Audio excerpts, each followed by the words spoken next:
Halo Sobat Semansa Cepu, welcome to Ramakes Romansa Podcast. Bagi Sobat Semansa yang ingin mendengarkan podcast seputar pendidikan, topik-topik hangat seputar pendidikan, dan tentu saja info-info terkini tentang SMA Negeri 1 Cepu, jangan lupa untuk like, subscribe, dan komen di channel YouTube kita ya. Bisa buat nemenin kalian belajar atau overthinking sebelum tidur. Oleh karena itu, jangan lupa dicek.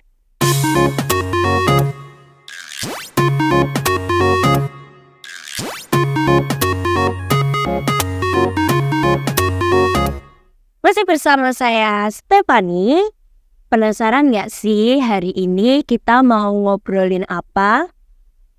Kali ini kita mau ngobrolin hot newsnya Semansa, yaitu tentang 3 dosa besar pendidikan, yang tentu saja bersama narasumber kita yang sangat spesial, yaitu ada Ibu Bekti Ratna Timur Astuti, Eskom MPD, selaku Kepala SMA Negeri 1 Cepu. Selamat pagi Bu Ratna. Selamat pagi Mbak Fani. Apa kabar Ibu? Alhamdulillah baik-baik saja. Mbak Fani sehat? Puji Tuhan sehat. Puji syukur kita selalu dalam keadaan baik ya Bu. Ya. Sebelumnya pasti teman-teman penasaran nih tentang narasumber kita.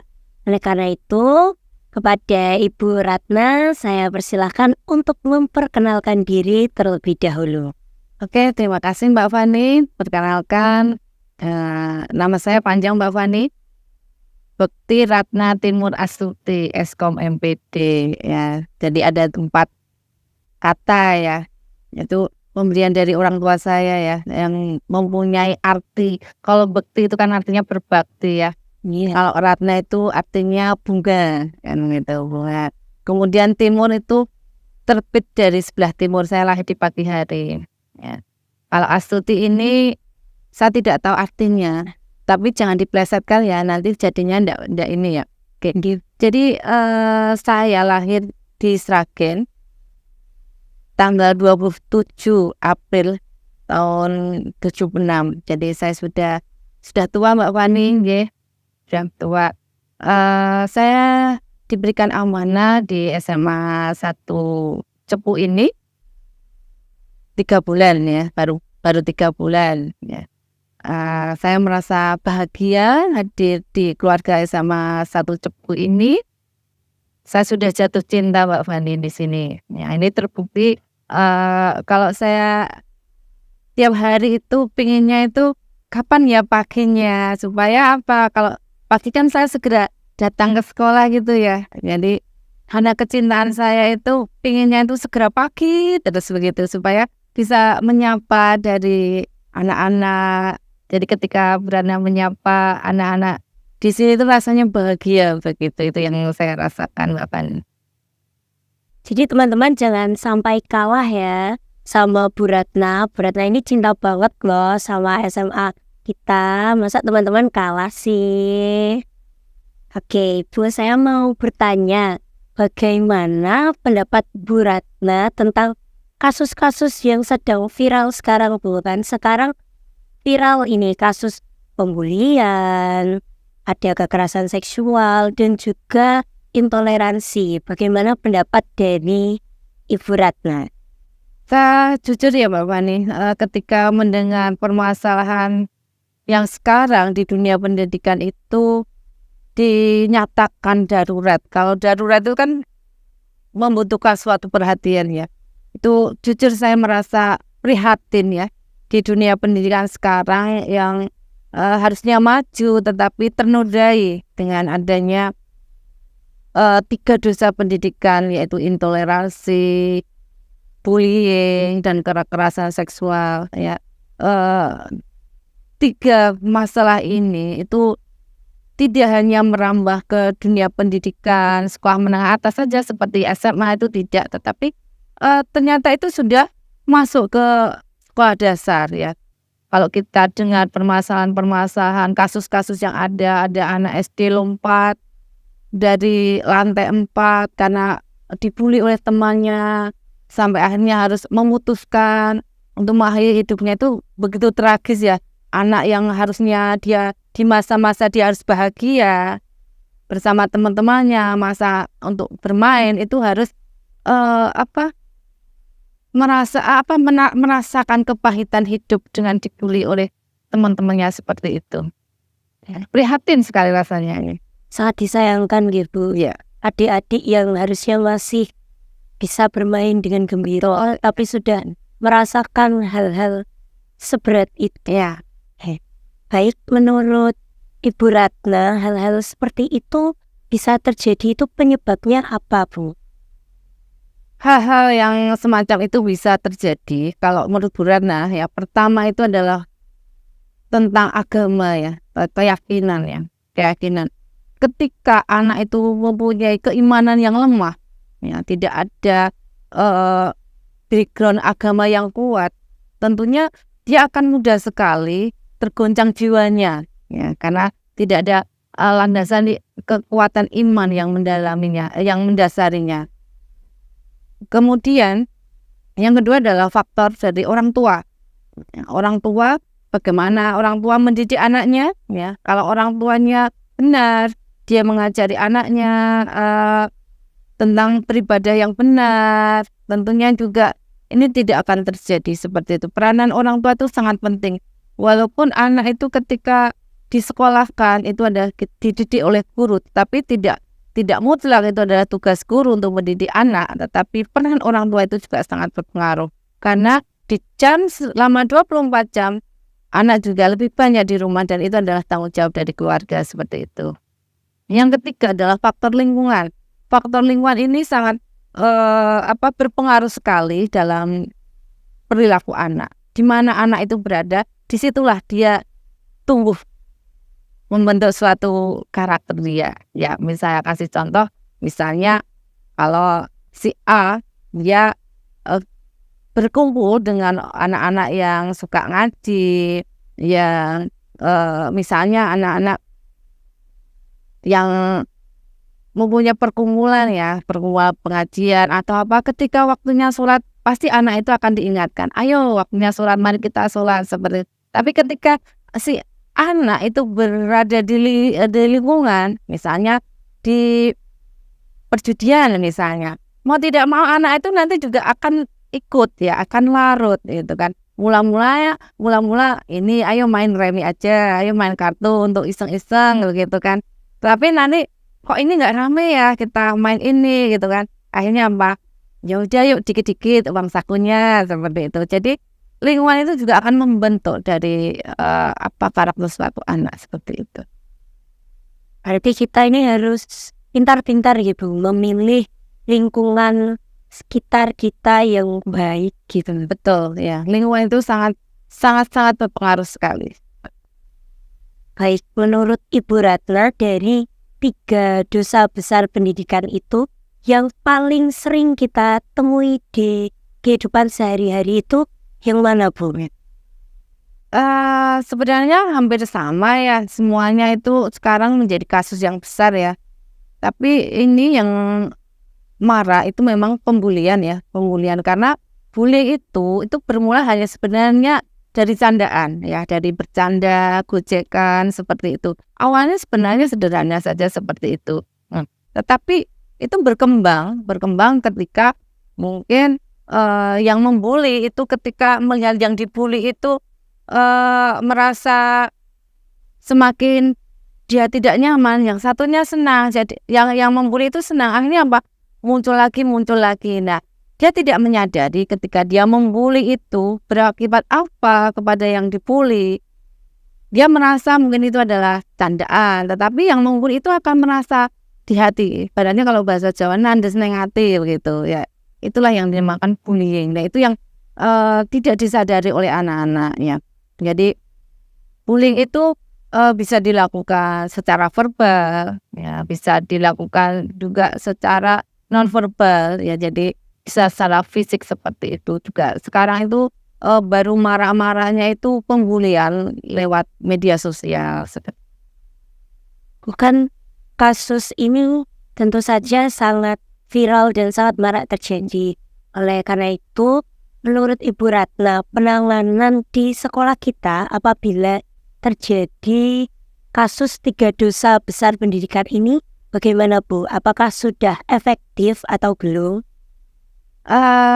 Untuk di SMA 1 Cepu ini saya kira dalam menanggapi atau kita bagaimana upaya sekolah kita dalam menghadapi permasalahan 3 dosa pendidikan yang ada ya di Indonesia pada umumnya dan di SMA 1 Cepu khususnya itu sudah luar biasa Mbak Fani ya.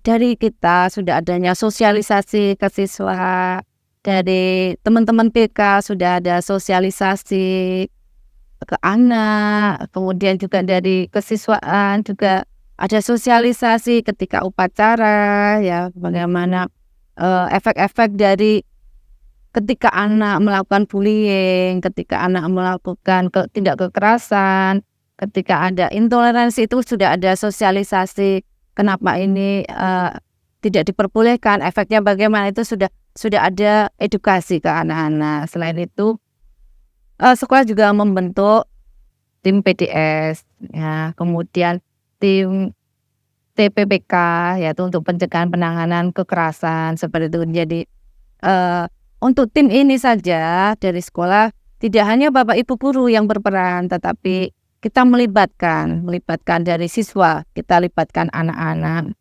Jadi kita ambil dalam satu kelas itu sebagai satgasnya. Jadi ada satu siswa perempuan, satu siswa laki-laki. Nah ini kenapa ini dipilih ada 2?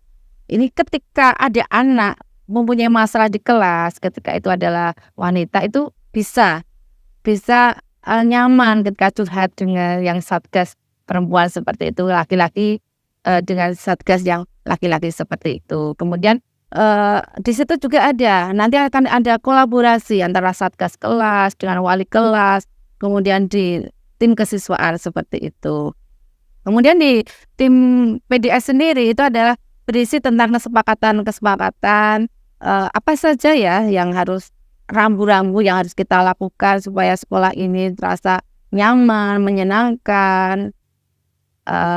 Jadi pembelajaran itu terasa nyaman ya, dan di mana kita akan membentuk lingkungan sekolah SMA 1 itu terbebas dari rasa tidak nyaman, menakutkan. Jadi harus kita buat sekolah itu nyaman seperti itu. Kemudian selain itu Mbak Fani, ada juga edukasi yang kita datangkan dari narasumber dari luar ya tentang materi ini kita datangkan dari Pak polisi ya yang tentunya kalau dari kepolisian itu akan memahami materi ya yang tentunya ketika melakukan 3 perbuatan tadi kaitannya dengan hukum bagaimana kan gitu. Jadi ketika anak-anak itu selama ini mungkin tidak teredukasi kalau melakukan seperti ini itu nanti akan ada hukumnya seperti itu ya, ini perlu. Kemudian juga kita datangkan narasumber dari KPAI, dari perlindungan anak dan perempuan seperti itu. Bagaimana kita akan menanggulangi permasalahan itu yang kaitannya akan berhubungan dengan yang sekarang itu kan tentang perempuan dan anak ya. Tapi sekarang tidak ya, hampir sekarang tidak hanya perempuan, laki-laki pun juga banyak juga yang dibully ya. Seperti itu ya sih. Iya, seperti itu Mbak Fani. Kemudian juga di SMA 1 juga sudah kita bentuk. Alhamdulillah itu bukan dari sekolah yang membentuk, tapi luar biasa dari ide dari anak-anak di Cepu, karena mengacungi ya apresiasi yang luar biasa. Bahkan ketika saya kemarin meresmikan 2 organisasi anak, yaitu Perkumpulan Kristen Katolik dan Satu Rohis, itu saya sampai mengeluarkan air mata karena terharu hati saya itu, ya Allah, anak-anakku SMA 1 Cepu ketika di sana, di luar sana pada ribut, anak-anak pada ribut, siswa pada ribut, pada berkelahi, pada ini itu bullying dan sebagainya. Tapi luar biasa, alhamdulillah di SMA 1 Cepu justru anak-anak yang terdapat perbedaan-perbedaan itu, mereka punya ide, mempunyai wadah, ya, mempunyai wadah. Yang Kristen Katolik mempunyai wadah perkumpulan Kristen Katolik Semansa, yang satu perkumpulan Rohis, itu organisasi Rohis ya, ke Islam. Tapi walaupun itu mempunyai organisasi-organisasi sendiri, ini bisa bersama-sama berkolaborasi. Nah, kemarin hasilnya apa? Ada kegiatan baksos bersama seperti itu adalah wujud dari kepedulian. Ada rasanya toleransi di antara kita di SMA 1 Cepu seperti itu Mbak Fani. Baik Ibu Ratna, sebelum kita mengakhiri podcast ini, mungkin Ibu Ratna ada pesan dan harapan kepada siswa-siswi SMA Negeri 1 Cepu. Oke ya Mbak Fani. Ini adalah program sekolah ya Mbak Fani, program sekolah di SMA 1 Cepu. Mungkin di minggu-minggu ini kita di sekolah kan punya program ya, ada program membuat lomba tentang poster juga dosa pendidikan itu ya. Kita buat lomba poster, kemudian ada kita buat yel-yelnya. Ya, yel-yel itu tujuannya apa? Untuk membangun semangat ya, juga itu juga menyadarkan kita bahwa isi yel-yel itu kan tentang 3 tema tadi ya, 3 tema itu. Jadi anak itu akan selalu ingat gitu ketika melakukan yel-yel di kelasnya dan sebagainya. Kemudian kita juga melakukan senam ya, senam sani ya, senam bully, senam seli untuk anti bullying. Itu juga menciptakan rasa bahagia. Sebenarnya kita mengatasi bullying, kekerasan seksual, intoleransi itu kan membuat suasana lingkungan sekolah itu kan tidak nyaman ya. Tentunya rasa nggak enak gitu lah. Dan kita bersama-sama melakukan senam, kemudian kita melakukan makan bersama, itu akan menumbuhkan rasa kebersamaan, menumbuhkan rasa bahagia seperti itu ya. Lah, dengan kegiatan-kegiatan yang kita lakukan ini, harapannya apa? Itu secara berkesinambungan. Tidak hanya selesai pada saat, ini sedang darurat, kita dinyatakan darurat ya. Tapi itu akan berkesinambungan, tidak akan berhenti di situ. Jadi kita jaga ya kondisi di SMA 1 ini, kita perangi dari 3 dosa pendidikan ini untuk selamanya. Jangan sampai ini terjadi di sekolah kita, seperti itu Mbak Fani. Teman-teman, pesannya dari Bu Ratna diingat-ingat ya, jangan sampai dilupakan. Baik Ibu Ratna, sebelumnya saya ingin ucapkan terima kasih yang sebesar-besarnya. Semoga dengan podcast ini seluruh warga SMA Negeri 1 Cepu semakin bersemangat untuk memberantas 3 dosa besar pendidikan yang terjadi di sekolah. Amin. Untuk Sobat Semansa Cepu semuanya, sebelum kita akhiri podcast kita kali ini, jangan lupa untuk like, komen, dan subscribe channel YouTube kita. Juga bisa memberikan kritik dan saran di kolom komentar. Selain itu, jangan lupa nyalakan lonceng notifikasi agar tidak ketinggalan episode-episode Rawansa Podcast yang selanjutnya. Sampai jumpa teman-teman di podcast selanjutnya.